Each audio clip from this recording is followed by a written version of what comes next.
എൻ്റെ മെമ്പറോടും പിന്നെ വൈസ് പ്രസിഡന്റിനോടും ഒക്കെ ഞാൻ അന്വേഷിച്ചപ്പോൾ അവർ ആഹാരം കഴിക്കുമായിരുന്നു. ആ ആഹാരം മാറ്റി വെച്ചിട്ടാണ് അവര് വിളിച്ചപ്പോൾ ഓടി വന്നതെന്നാണ് പറഞ്ഞു.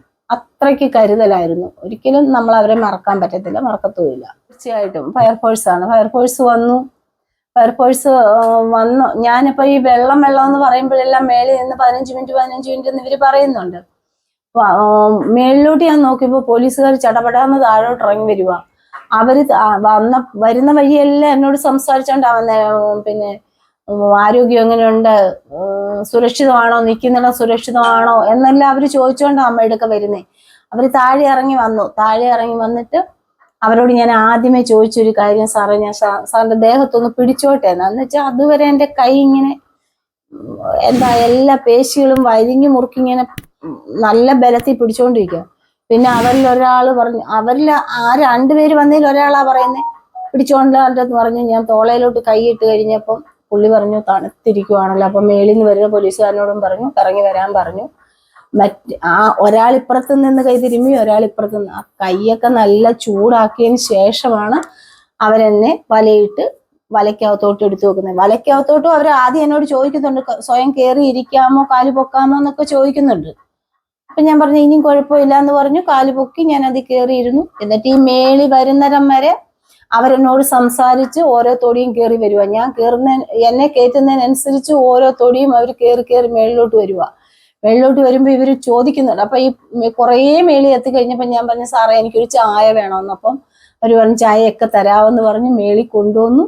ഇവര് ഞങ്ങളുടെ മെമ്പറും ഒക്കെ കൂടെ ഒരു ചായ എൻ്റെ തരുന്നു. കുടിച്ചു കഴിഞ്ഞാണ് എനിക്ക് ബോധം പോയത്. അതുവരെ എനിക്ക് ബോധം ഉണ്ടായിരുന്നു. നമസ്കാരം, ഞാൻ നിൽക്കുന്നത് അടൂർ വയലയിലാണ്. ഈ കിണർ കണ്ടോ? ഈ കിണറിന് ഒരു കഥ പറയാനുണ്ട്. അതായത് ഒരു ദിവസം ഫുള്ള് ഇവിടെ അടുത്ത ഒരമ്മാമ ഇതിനുള്ളിലാണ് കഴിഞ്ഞത്. ആ ഒരു വ്യത്യസ്തമായ ഒരു അനുഭവ കഥയാണ് നിങ്ങളിലേക്ക് എത്തിക്കുന്നത്. അപ്പൊ തീർച്ചയായിട്ടും നിങ്ങൾ ഈ വീഡിയോ കണ്ടതിന് ശേഷം മാക്സിമം ഒന്ന് ഷെയർ ചെയ്യുക. എൻ്റെ പേര് എലിസബത്ത് ബാബു. എന്നെ വീട്ടിലെല്ലാവരും റോസമ്മ എന്ന് വിളിക്കും. ഹസ്ബൻഡ് ബാബു വർക്ക്ഷോപ്പില് ജോലി ചെയ്യുന്നത്. പുള്ളിയാണ് വൈകിട്ട് വന്നപ്പോഴാണ് എന്നെ കാണാതായത്. സ്ഥലം അടൂർ വയല, ഉടയാമ്പള ജംഗ്ഷൻ. വീട്ടുപേര് പ്ലാവളയും. വീട്ടിലിപ്പം ഞങ്ങൾക്ക് 2 മക്കളായിരുന്നു. ഒരാൾ മരിച്ചുപോയി. മോള് അവര് കുടുംബമായിട്ട് ബോംബെയിലാണ്.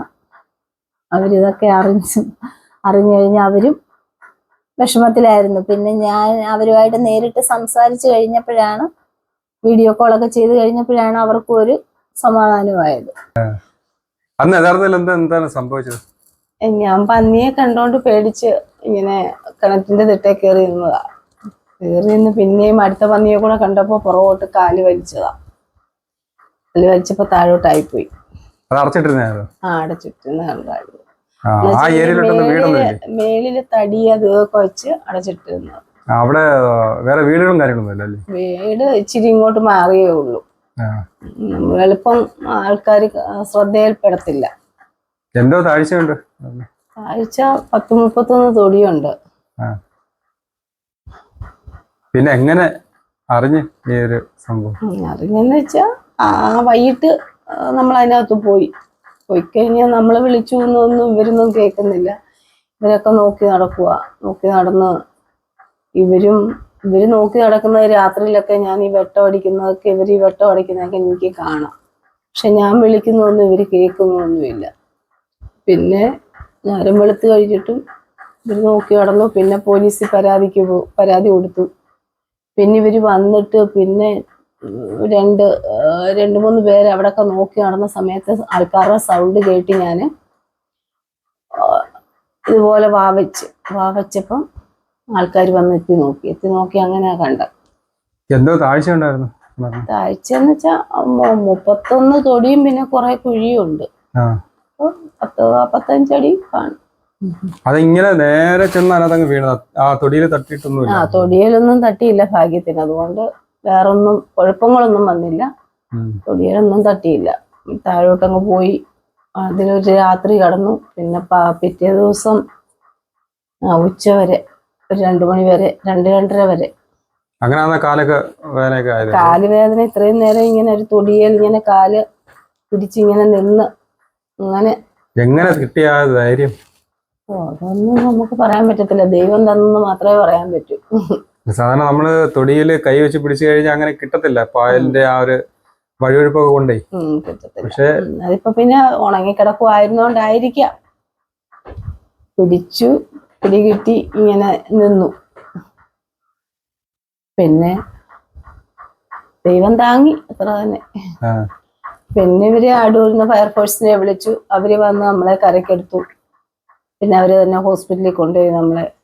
പെട്ടെന്ന് തന്നെ എല്ലാ കാര്യങ്ങളും അവര് അടൂർ ഫയർഫോഴ്സ് ചെയ്തു. പിന്നെ ഞങ്ങളുടെ മെമ്പർമാര് ഒക്കെ കൂടെ ഉണ്ട്. എല്ലാവരും കൈ മാത്രം പിടിച്ചിരുന്നോളൂ അതോ കാലും ഇങ്ങനെ ഒരു തിട്ടയിലോട്ട് കയറ്റി വെച്ചേക്കുമായിരുന്നു. ആ സമയത്ത് വയറുവിശപ്പും കാര്യങ്ങളൊക്കെ വന്നപ്പോ എന്തോ ചെയ്യും? വിശപ്പും ഒക്കെ വന്നപ്പോ അതിലെ വെള്ളം കോരി കുടിച്ചു, അല്ലാതെ എന്തോ ചെയ്യാൻ. രാത്രിയിൽ ഉറങ്ങിയായിരുന്നോ അതോ ഉറക്കം വന്നോ? ഉറക്കം വന്നു. ഉറങ്ങാതെ ദൈവം കാത്തു സൂക്ഷിച്ചു. ഉറങ്ങിപ്പോയിരുന്നെങ്കിൽ വെള്ളത്തിൽ തന്നെ വീണ്ടും വീട്ടാൻ പോയാനെ. എന്തായാലും ദൈവത്തിന്റെ ഒരു കരം അവിടെ ഉണ്ടായിരുന്നു. തീർച്ചയായിട്ടും.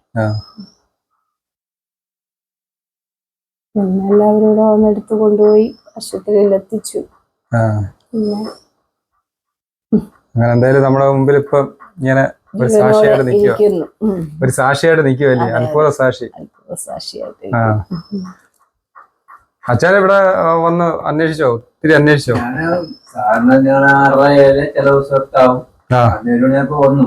അച്ഛൻ എന്താ ജോലിയല്ലോ ഉണ്ടോ? വെൽഡിങ് വർക്ക്ഷോപ്പിലാ. ഇവിടെ വന്നപ്പോ ആളെ കാണാനില്ല. അപ്പൊ ലൈറ്റ് വിട്ടിട്ടില്ല.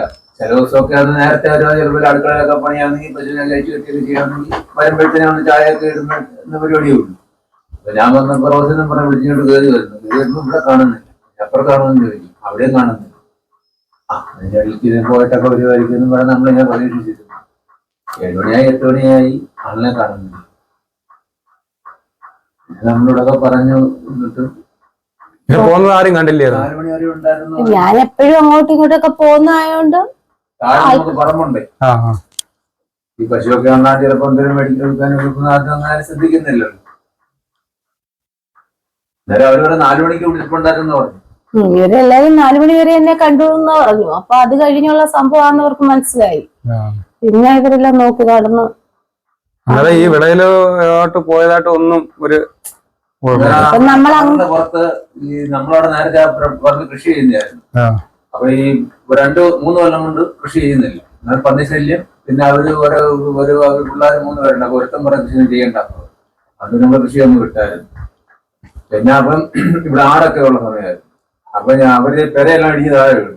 അപ്പൊ അതിന്റെ പുറത്ത് അപ്പൊ ഞാൻ വെച്ച് ആട്ടുമുട്ടിലൊക്കെ കഴിച്ചു വിടുമ്പോൾ അത് തുള്ളി കഴിഞ്ഞ് താഴെ പോകാതിരിക്കാൻ ഒരു വലിയ എണ്ണലും വെച്ചിരുന്നു, ഒരു കൊച്ചി എണ്ണലും അതിന്റെ സൈഡിൽ വെച്ചിരുന്നു. അപ്പൊ ഞങ്ങളെല്ലാം പോകും തിരക്കുമ്പോൾ ഇങ്ങനെ പ്രതീക്ഷയില്ല. വലിയ എല്ലാം ഇരിപ്പുണ്ടല്ല, കണ്ടാത്ത വീടൊന്നും അടുത്തൊന്നും ഒരു പ്രതീക്ഷയില്ല. വീടും പരിസരവും അല്ലേ നമ്മൾ നോക്കുന്നു. അല്ലെ പോയ വഴി എന്തെങ്കിലും പാമ്പ് പൊരിച്ചോ എന്തെങ്കിലും അന്ന് ചോദിച്ചാൽ നമ്മൾ നോക്കുന്നു. അവിടെ നിന്ന് ഒരു പിടി അന്നേരം ഒന്നും അനക്കവും കേൾക്കുന്നില്ല. ആ സമയമൊന്നും വിളിച്ചു കൂവിയൊന്നുമില്ല. ലൈറ്റ് ഓണമുണ്ടോ? പക്ഷെ സൗണ്ട് വരുന്നില്ല. ഈ കാണാല്ലേ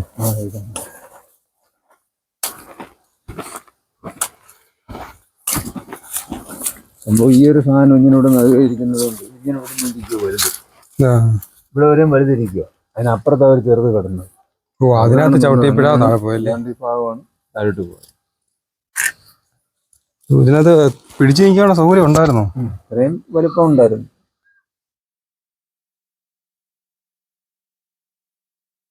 ഇവിടെ നിന്ന് വിളിച്ചു പോയിട്ട് ആരും കേട്ടില്ലല്ലേ? ഡയറക്റ്റ് അങ്ങ് പോവുമായിരുന്നു. മറ്റു കുഴപ്പമൊന്നും പറ്റി. ഡയറക്റ്റ്. അപ്പോൾ ആ നിമിഷം അതിൽ കിടന്നപ്പോൾ എന്തായിരുന്നു മനസ്സിൽ തോന്നിയത്?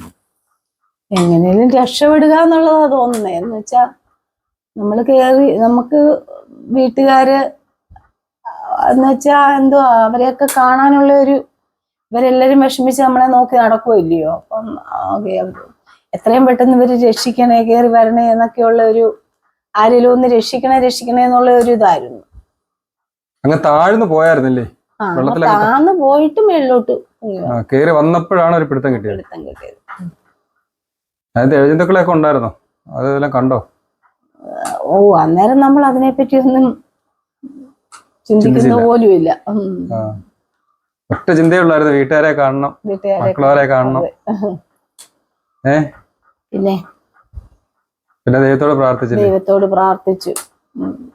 ബാബുച്ചാന്റെ മുഖവും എന്റെ മോളെ മരുമോനെ ഒരു കുഞ്ഞുവാവയുണ്ട് എനിക്ക്, ആ കുഞ്ഞുവാവയുടെ മുഖമൊക്കെ ഇങ്ങനെ ഓർമ്മ വന്നേ. എന്തായാലും വെള്ളത്തിനടിയിൽ ഒരു കരം ഉണ്ടായിരുന്നില്ലേ? പിന്നെ അയ്യോ, ദൈവത്തിന്റെ വലിയ കരം പ്രവർത്തിച്ചു. വായുവൊക്കെ കിട്ടിയോ? വായു കിട്ടി, അതുകൊണ്ടാണല്ലോ അത്രയും നേരം നിൽക്കാൻ പറ്റും. സാധാരണ ഇങ്ങനെ പ്രവർത്തനം ഇല്ലാത്ത കിണറ്റില് വായു കിട്ടത്തില്ലെന്നാ പറയുന്നത്. പക്ഷെ വായു ഉണ്ടായിരുന്നു. വായു ഇറക്കി തന്നു ദൈവമല്ലേ? ദൈവം തന്നു, അത് തന്നെ. വായുവും ദൈവം ഇറക്കി തന്നു എല്ലാം. എത്രയോ കിണർ പറ്റിക്കാൻ ഇറങ്ങുന്ന ആൾക്കാരൊക്കെ ശ്വാസം കിട്ടാതൊക്കെ മരിക്കുന്നുണ്ട്. പക്ഷെ അന്നേരം ഒന്നും ആ ഒരു ചിന്തയും ആ ഒരു ശ്വാസം കിട്ടുവോ ഇതിനകത്ത് ശ്വാസമുള്ള അങ്ങനെയൊന്നും നമ്മുടെ മൈൻഡിൽ വരുന്നതേ ഇല്ല. എന്ത് ചെയ്യുന്നുള്ള ചിന്തയില്ലായിരുന്നു, എല്ലാരും കാണണം എന്നുള്ള എങ്ങനെയാണ് അതിനകത്തൊന്നുമല്ല, നമുക്ക് മേളി വരിക കാണുക എന്നുള്ള ഒരു ചിന്തയാ. ഇവരറിയുന്നില്ലല്ലോ നമ്മൾ എങ്ങനെ വീഴുന്നു എന്നുള്ളത്, ഇവരറിയുന്നില്ലല്ലോ. അപ്പൊ ഇവര് വിഷമിക്കുന്നില്ലയോ, എവിടെ പോയി, തലേ ദിവസം വൈകിട്ട് വരെയും കണ്ട വ്യക്തി എവിടെ പോയി എന്നൊക്കെ ഇങ്ങനെ. എന്നുവെച്ചാൽ ഞാൻ കുഞ്ഞിനെയൊക്കെ വീഡിയോ കോൾ ചെയ്ത് കണ്ടത് ആ ദിവസവും. അപ്പൊ അവരും വിചാരിക്കത്തില്ല എവിടെ പോയി. ആശുപത്രി ചെന്നപ്പോഴും നമ്മളെന്തോ ഫയർഫോഴ്സുകാര് അത് ഞാൻ കേൾക്കുന്നുണ്ട്, ഇറക്കാൻ ആളില്ലയോ എന്നൊക്കെ ആരോ ചോദിച്ചപ്പോ ഈ ഫയർഫോഴ്സുകാർ ഇവിടെ ആളില്ലയോ എന്ന് ദേഷ്യപ്പെടുന്നുണ്ട്. എന്ന് വെച്ചാൽ അവരിത്രയും ബുദ്ധിമുട്ടി നമ്മളെ എടുത്ത് അവിടെ കൊണ്ടു ചെന്നപ്പം നമ്മളെ അവർക്ക് എടുത്തുകൊണ്ട് പോകാൻ സാർ ദേഷ്യത്തിൽ തന്നെ ചോദിച്ചു, ഇവിടെ ആളില്ലേ, ഇല്ലെങ്കിൽ ഞങ്ങൾ തന്നെ എടുത്തോളാം എന്ന് പറഞ്ഞാൽ അവർ തന്നെയാണ് നമ്മളെ ഫയർഫോഴ്സുകാർ തന്നെയാണ് നമ്മളെ സ്ട്രെച്ചറിൽ ഉരുട്ടി അങ്ങോട്ട് കൊണ്ടുപോയതും ഒക്കെ. നമ്മ അടൂർ ഫയർഫോഴ്സിനെ ഒരിക്കലും നമ്മൾ നിസ്സാരമായിട്ട് കരുതാം. അപ്പന്റെ അനിയന്റെ മോൻ ആദ്യം ഫയർഫോഴ്സിലായിരുന്നു ചേർന്നത്, കിട്ടിയത്. അപ്പൊ ഇവനോട് ഞങ്ങൾ കളിയാക്കുവാ, തീ പിടിച്ചു കഴിയുമ്പോഴാ ചെല്ലുന്നതെന്നൊക്കെ നമ്മൾ പറയുമായിരുന്നു. പിന്നെ അവൻ വേറെ അവന് ഉയർന്ന ജോലി കിട്ടിയപ്പോ ഉയർന്ന പൊസിഷനിലോട്ട് പോയി. എങ്കിലും നമ്മൾ അവരെയൊക്കെ അന്നേരം കളിയാക്കുമായിരുന്നു.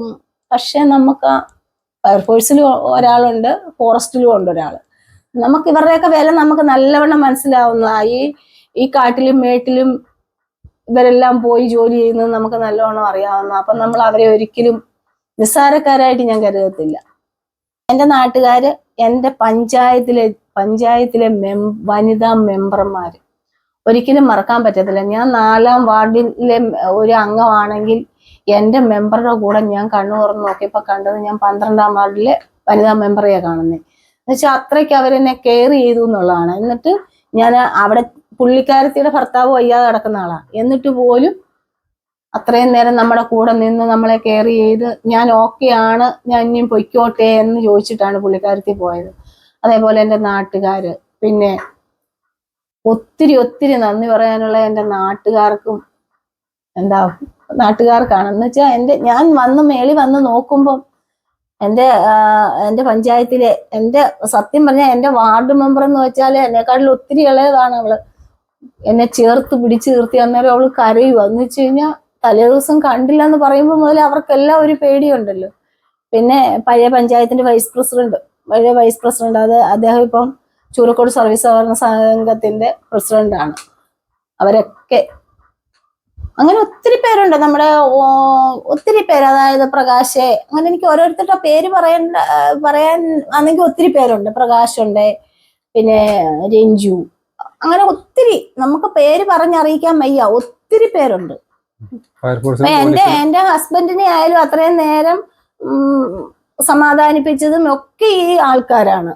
അവര് എന്റെ വാർഡ് മെമ്പർ ഇന്നലെയും കൂടെ എന്നോട് പറയാ, അയ്യോ ബാബുച്ചാന്റെ ആ അവസ്ഥ കാണണമായിരുന്നു എന്ന്. അവരെല്ലാരും പിന്നെ അറിഞ്ഞു കഴിഞ്ഞ് പിന്നെ നമ്മുടെ ഗവൺമെന്റ് ആശുപത്രിയില് നമ്മുടെ ജനപ്രതിനിധികളായാലും പാർട്ടിക്കാരായാലും എല്ലാവരും, ഫയർഫോഴ്സിനും പോലീസിനും പിന്നെ അടൂർ പോലീസ് സ്റ്റേഷൻ കണ്ടില്ല എന്ന് ഇവര് പരാതി കൊടുക്കുന്നു. പിന്നെ എന്നെ കണ്ടു കിട്ടിയപ്പം തിരിച്ച് പിറ്റേ ദിവസം സാറ് അവിടെ ചെല്ലണമെന്ന് പറഞ്ഞപ്പം സത്യം പറയാൻ അവിടെ ചെന്ന് കഴിഞ്ഞപ്പോ അവർക്ക് ചിരിയും കൂടെ വരുവാന്ന് വെച്ചാൽ, കിട്ടിയല്ലോ, എത്രയും മണിക്കൂർ നിന്നല്ലോ നിങ്ങൾ എന്നൊക്കെയുള്ള ആ വനിതാ പോലീസുകാർ എന്നോട് ചോദിക്കുക, എന്തോ ഒരു ധൈര്യമായിരുന്നു ചേച്ചി, ഞങ്ങൾക്ക് പോലും ഇല്ലല്ലോ. പക്ഷെ ധൈര്യമൊക്കെ ദൈവം തന്നു എന്നുള്ളതേ ഉള്ളൂ. പക്ഷെ അവരൊക്കെ കൂടെ നമ്മുടെ എല്ലാ ആൾക്കാരും ഒന്നടങ്കം ആൾക്കാർക്ക് ഞാൻ നന്ദി പറയും.